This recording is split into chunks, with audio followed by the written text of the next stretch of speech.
Ladies and gentlemen, I want you to pay attention to something you live with every second of every day, that voice in your head. That relentless narrator who wakes up with you, comments on your breakfast, critiques your work, and tucks you into bed with a list of tomorrow's worries. It's the one constant companion in your life. But what if I told you a shocking truth? What if I told you that the voice you've identified with your entire life isn't actually you? Every time you think you're having a thought, you aren't creating it. You are simply listening in on a broadcast, something much bigger and more ancient, a program that has been running in the background, hidden in plain sight. Stick with me, because understanding this one fundamental secret will completely shatter and then rebuild the way you experience your mind, your thoughts, and your very sense of self. We are about to pull back the curtain and uncover the truth together. This isn't just information, it's an escape plan. Let's begin by examining this voice. Is it really you? From the moment your eyes flutter open in the morning, before you've even had a chance to fully greet the day, the voice in your head kicks into high gear. It's an internal commentator that never takes a break. It starts with simple, mundane questions. What should I eat for breakfast? Do I have enough time to get everything done today? But then, as the day unfolds, it ramps up, transforming from a simple planner into a harsh critic and a fearful storyteller. Do you recognize its scripts? Why on earth did I say that during yesterday's meeting? That was so stupid. What if I completely mess up this presentation? Everyone will see I'm a fraud. What will they think of me if I fail at this? It's a constant, churning stream of chatter, a waterfall of noise that fills every potentially quiet and peaceful moment. This voice feels like such an essential, inseparable part of you. It's so deeply intertwined with your daily experience that you've almost certainly assumed that it is you. But let's just pause for a moment and question that assumption. Let's put it on trial. Have you ever had a thought that genuinely surprised you? Perhaps it was a bizarre, random idea that seemed to come from the farthest corner of the universe. Or maybe it was a bittersweet memory you hadn't revisited in years, suddenly appearing with crystal clarity. When those thoughts surfaced, did you consciously decide to think them? Did you say, okay, now I will think about that strange dream from 2005? Or did they simply happen? The truth is, you didn't create that thought. You heard it, you perceived it. The voice in your head isn't something you fundamentally control. It's something you listen to. Your mind is less of an author and more of a receiver, tuned into a radio station that is constantly playing in the background of your life. It broadcasts messages, news bulletins of fear, dramas of past regrets, and commercials for future anxieties, whether you like the programming or not. But here is the life-altering twist. Just because you hear the voice doesn't mean it's telling you the truth. In fact, this inner voice is often not your ally at all. Sometimes, it is your harshest, most relentless critic. It acts as a courtroom prosecutor, endlessly replaying your mistakes on a loop, exaggerating your fears until they become monstrous, and scripting terrifying worst-case scenarios that haven't happened and likely never will. And the more you lean in and listen to its broadcast, the more you believe it. You become trapped inside its stories, utterly convinced that they are real, that they are you. But the moment you realize, truly realize, that this voice is a separate phenomenon, that it isn't the core of your being, you gain the incredible power to question it. And that, right there, is where everything begins to change. So, let's investigate the source of your thoughts. Like detectives on the trail of a silent, hidden puppeteer, if that voice in your head isn't truly you, then where does it originate? The answer lies deep within the vast, mysterious corridors of your subconscious mind.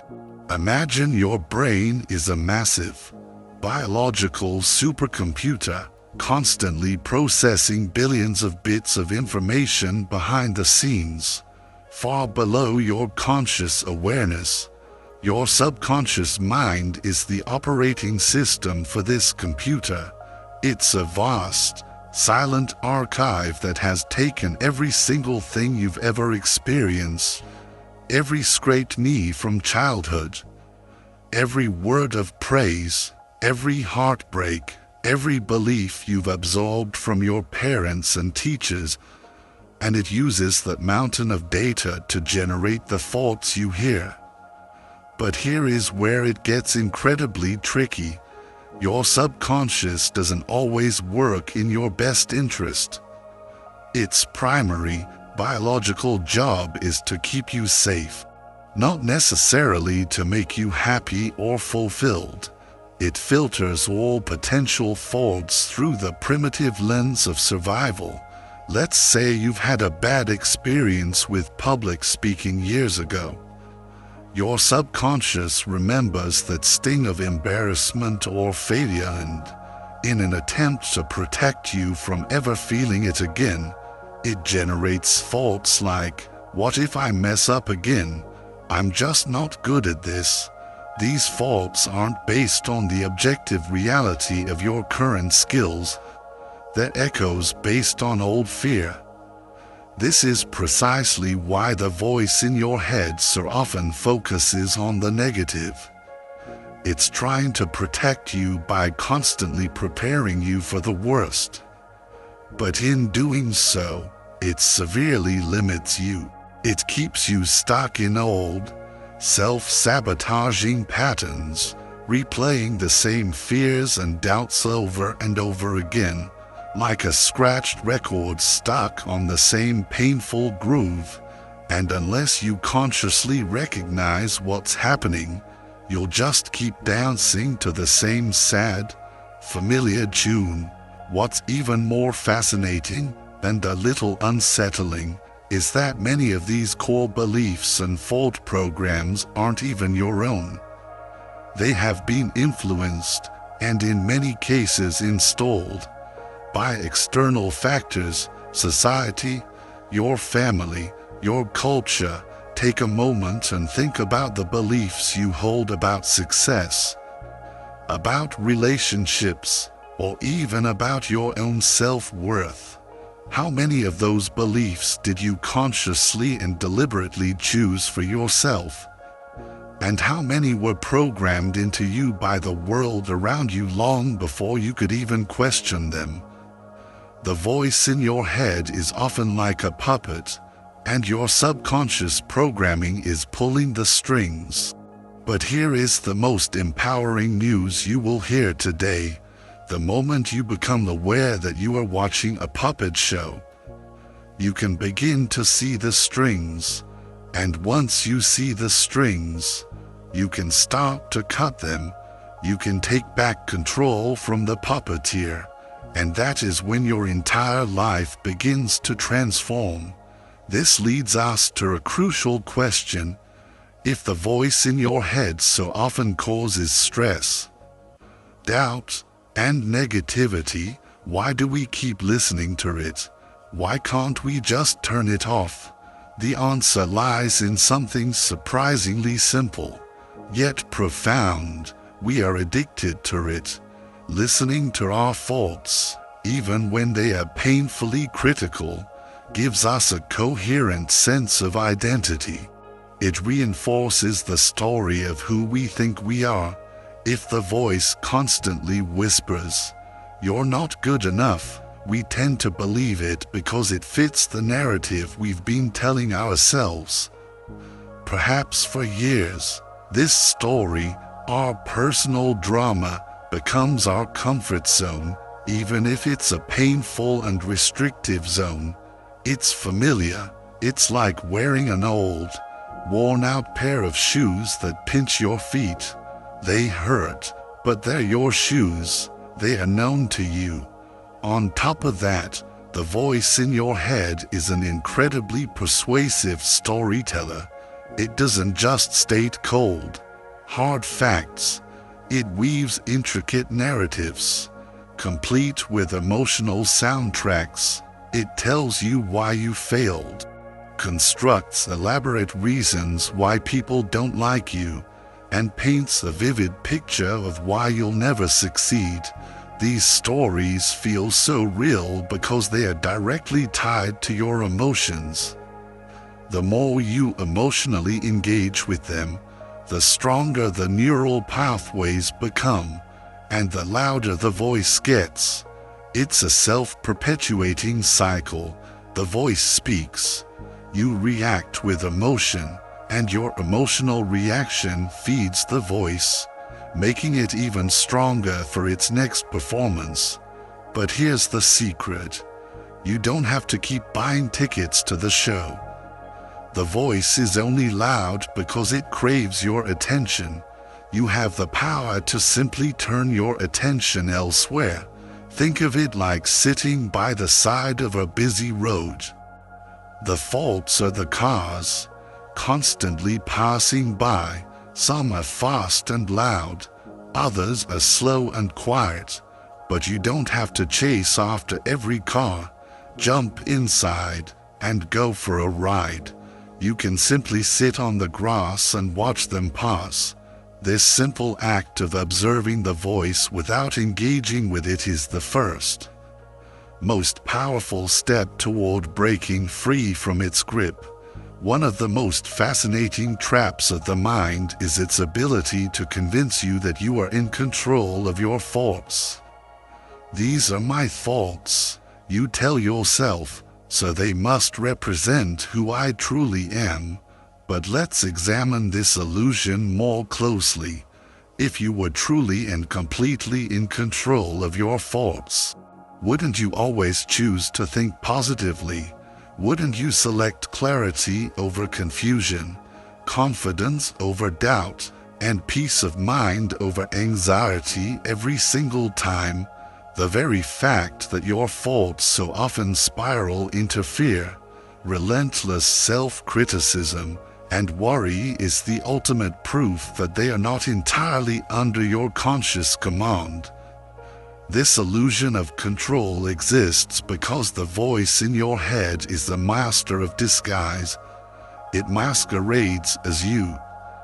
It cleverly uses phrases that begin with I am, I should, or I need, thereby attaching itself directly to your sense of identity.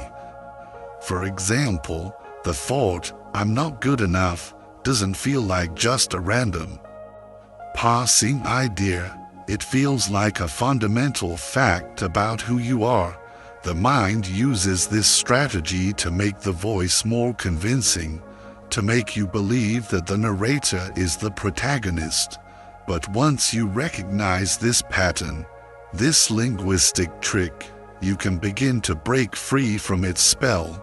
To keep you tied to its narrative, the voice ensures you stay engaged with its constant chatter. But here is the liberating truth. The voice isn't you. It's simply a function of your brain. Much like your heartbeat or your digestion, you don't consciously command your heart to pump blood or order your stomach to process your food. These things just happen automatically. In the same way, your thoughts arise on their own. They are automatic processes, shaped by a lifetime of past experiences, ingrained fears, and deep conditioning, and just as you wouldn't define your entire identity by your current heart rate, you do not have to define yourself by your current thoughts. Recognizing this illusion of control is incredibly freeing. It allows you to take a step back and become the observer of the voice, rather than its prisoner. When you realize that the voice is simply a powerful mental habit, and not a reflection of your true, deep self, you begin to reclaim your power. You're no longer a captive in the prison of your own mind. You become its calm, watchful warden. So let's talk about the true cost of listening, the price you pay for staying tuned into this broadcast. Every time you engage with the voice's negative stories, you reinforce its power over you. Imagine your mind is a garden. Every time you water the weeds of doubt and fear with your attention, they grow stronger, their roots digging deeper, choking out the fragile seeds of your true potential, your creativity, and your joy. We've now exposed the voice for what it is, an automatic, often fearful narrator that has hijacked our identity. We understand the immense cost of staying plugged into its broadcast. But this raises the most important question of all.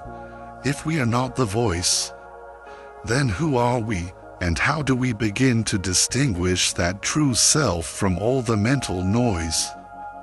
In the last part, we pulled back the curtain and exposed the voice in our head for what it is, an automatic, often fearful narrator that has hijacked our identity. We are left with the most important question of all. If we are not the voice, then who are we? To answer that, we must first fully understand the true price we pay for remaining a prisoner of that noise. Because the cost is far greater than you might imagine, let's talk about that cost. Imagine you have a brilliant, exciting new idea for a creative project. A spark of genuine inspiration lights up your mind, but before you can even take the first step, the familiar voice pipes up, acting as the dream assassin. What if it fails? It whispers, "What will people think? You're not nearly talented enough for this." If you believe those thoughts, if you give them your attention and your power, you'll likely abandon the idea before you even try. The voice has effectively and silently stopped you from even discovering your own potential. This subtle pattern of sabotage plays out in every single area of your life, your relationships, your career choices, your health and well-being. The voice acts like a magnifying glass for your fears and doubts, making them seem enormous and insurmountable, keeping you stuck in the small, familiar cage of your comfort zone. It masterfully convinces you that staying safe in a predictable present is always better than taking risks, even when those risks could lead to unimaginable growth, joy, and fulfillment. But the true cost isn't just the missed opportunities or the unwritten books and the unstarted businesses. It's the slow, quiet erosion of your self-trust. Every single time you listen to the voice of fear instead of following the quiet whisper of your intuition, you lose a little bit of faith in yourself. It's a tiny leak in the foundation of your soul. Over time, these tiny leaks create a devastating cycle of self-doubt that becomes harder and harder to break. The good news, the truly liberating news, is that you don't need to engage in a war with this voice. You don't need to silence it entirely to move forward. You simply need to stop believing it is the absolute truth. The next time the voice says, "You can't do this," you can learn to acknowledge its presence without letting it take the driver's seat. Instead of reacting with the familiar pang of fear, you can respond with a gentle, empowered curiosity, or, "There's that thought again, why do I feel this way? Is this thought even helpful? Or is it true?" This small shift in perspective, from blind acceptance to curious questioning, can unlock doors you didn't even realize were closed. And this leads us to the heart of the transformation, the power of awareness. This is where the real work begins. The very moment you become truly aware of the voice in your head as a separate entity, it begins to lose its grip on you. Imagine you've spent your entire life in a dark room, terrified of the monstrous shadows dancing on the walls. Awareness is not fighting the shadows. It is simply the act of flipping on the light switch. In that instant, the shadows are revealed for what they always were: harmless, distorted illusions. When you observe the voice without judgment, you take back your power. You are no longer a passive, helpless listener. You become an active, empowered witness to your own faults. This is the first powerful step toward freedom and self-mastery. When we start to see our faults for what they really are, just passing shadows, mental weather, a new kind of awareness arises. This awareness doesn't mean fighting the voice or trying to forcefully silence it. In fact, resistance often makes the voice even louder, like trying to hold a beach ball underwater. Instead, awareness is about simply observing the voice without getting entangled in its drama. When a thought arises, you just notice it. "Ah, there's that old fear of failure again. Interesting." Or, "There's the voice telling me I'm not worthy." Hello, old friend. By observing your faults in this detached way, you create a space, or buffer, between yourself and the voice. You become the watcher, not the participant. You step out of the chaotic movie and become the calm audience. This practice is incredibly powerful because it shifts your focus from the content of your faults to the process of thinking itself. You begin to recognize the patterns and the triggers that drive your inner dialogue. For example, you may notice that the critical voice gets much louder when you're tired, hungry, or under stress. This awareness gives you the incredible ability to respond to the voice with compassion rather than self-criticism. Over time, this simple, gentle practice of observation can lead to the most profound changes in how you experience your life. You come to the visceral realization that you don't have to believe everything you think. You can choose which thoughts to engage with and which ones to let float by like clouds in the sky. And that choice, right there, is where your true freedom lies. When you stop identifying with the endless chatter of the voice in your head, a remarkable and beautiful shift begins to take place. You start to discover who you are beyond your faults. It's like peeling back the dense, papery layers of an onion to finally reveal the fresh, solid core. You begin to connect with your true self. And what is this true self? It isn't the critical voice that insists you're not enough. It's not the fearful voice that endlessly worries about the future, or the regretful voice that dwells in the past. Your true self is the silent awareness behind all of those voices. It's the quiet, spacious presence that observes without judgment. It's the unshakable stillness that exists even in the midst of life's most chaotic storms. This realization is profoundly freeing because it liberates you from the prison of the stories the voice has been telling you for your entire life. You begin to see yourself not as a collection of flawed thoughts and limiting labels, but as something far deeper, something limitless and unchanging.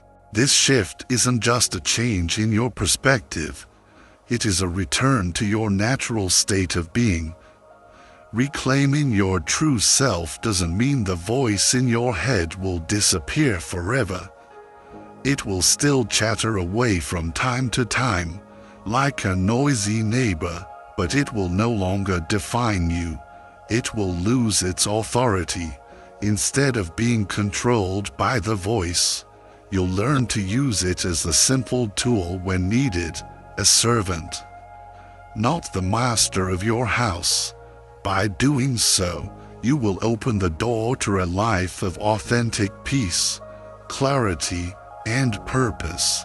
Now, understanding the voice in your head is one thing, but consciously breaking free from it is another. Here are some practical, grounded steps to help you reclaim your mind and your life. First, practice mindfulness. Dedicate just a few minutes each day to sitting in silence. Focus on the physical sensation of your breath or a simple mantra. When thoughts inevitably arise, simply notice them and let them pass without attaching to them or judging them. This is your daily workout at the mental gym, strengthening your observation muscle. Second, question your thoughts. When the voice starts its negative narrative, become a gentle but firm interrogator. Ask yourself, is this thought 100% true? Is this helpful to me right now? More often than not, the honest answer will be no.